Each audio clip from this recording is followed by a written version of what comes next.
Hello everyone, today we'll talk about the problem most profit assigning work. We're given some available jobs. Each job has a difficulty and profit, so profit is good, the higher the better, and difficulty is the required skill that a worker must have to do the job. And we also have some available workers, and for each worker we know their ability. So essentially we know what difficulty of job is too hard for them. Jobs can be done multiple times, which is quite unusual in problems like this. And we just want to maximize the total profit that we get while assigning jobs to workers.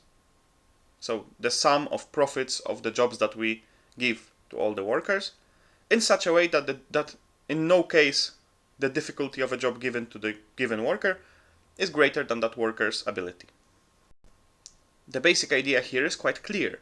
For every worker, independently, since we can use the jobs multiple times, we want to maximize the profit that he gives us. And so we want to give him the job that has the highest profit among all the jobs that he can do.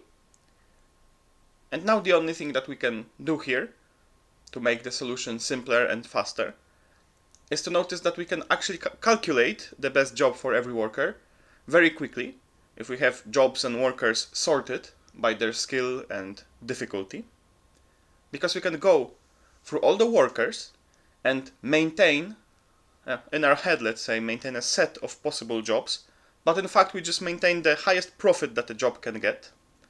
And now, whenever we see another worker, their ability is either the same or higher than the ability of the previous worker.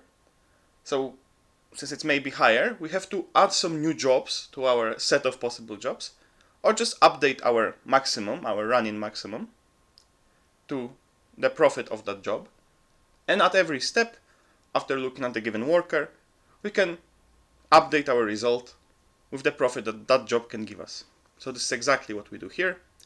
We create a list sorted of pairs of difficulty and profit.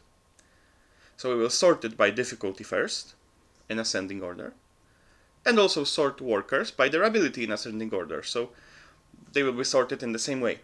We will maintain the best profit that a given worker can get. So this is the maximum profit among all the jobs that the given worker can do. We start at 0.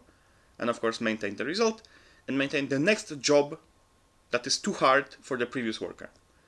And now for every worker, for as long as the next job is available to him, so it's not too hard, that may be the job with the highest profit, so we have to check it as a new maximum.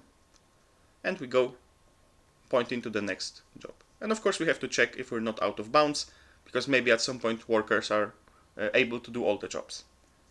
And after that, since this best holds the highest profit of all the jobs that this worker can do, we just update the result, and the total result is what we return at the end.